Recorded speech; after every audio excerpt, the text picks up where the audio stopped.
let's see here. I have a couple of DC 200s.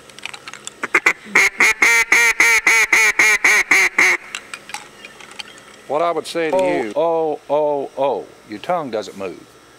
What you got to do, Mr. Helms, is you've got to learn to say 10, 10, 10, 10. And the reason it's 10 is because, look, no pressure, but 10, 10, 10. When you say T sounds, that old J's coming.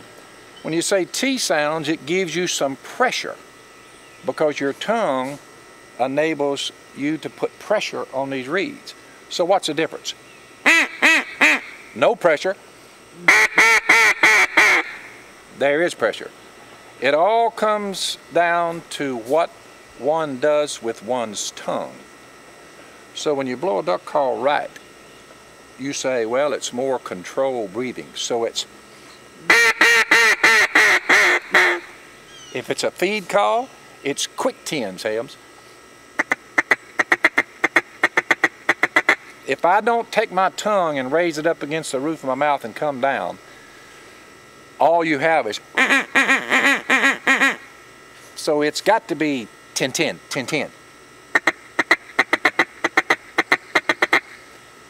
It's not that you come from your gut, it's just that your gut tightens up when you say the word 10.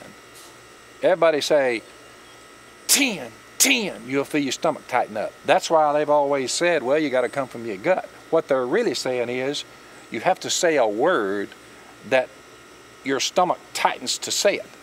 10, 10, 10, 10. So it's pressurized air. Any T sound, I'm saying 10 because 10, your tongue must hit the roof of your mouth twice. 10, it drops down on the T, no. 10, no. And that's exactly what you're doing. That's where your tongue is, and that's what it's doing with each note.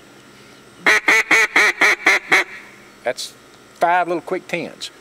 Draw your first note out. Say 10, but hold it.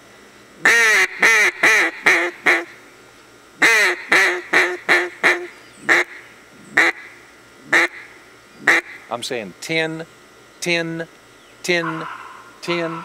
So whether it's a feed call, whether it's a quack, or whether it's 5 to 7 notes, which basically all a duck ever does, get that squirrel!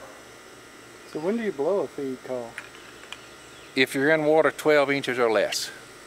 If you're in water, you're hunting in water that's 12 inches or less, that tells you that that's as deep a water as puddle ducks will feed.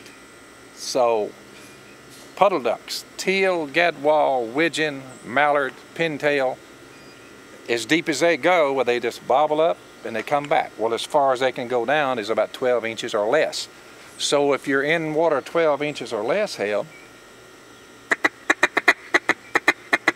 give a feed call. Now look, while you're learning here, as the dork of the high school, don't forget, you say, well, what if I'm in water over 12 inches? Don't use a feed call. Don't even give them a feed call. By the way, don't go. That's not a feed call. That's just what people call a feed call. A feed call is what you just heard. And look, Helms, you take your hand and you cup it a little bit. You open it a little bit. That's just with your hand. So this fine tunes the sound of your duck call, especially on little finesse stuff like a feed call. A feed call is a little finesse thing. By and large, you don't have to have the feed call. It doesn't hurt if you're in 12 inches of water or less. It does hurt if you're in water too deep for ducks to feed. You're giving them a feed call, they know better. So you hurt yourself by using it when you shouldn't. Now what else do you want to learn here today before I kill some beavers? I noticed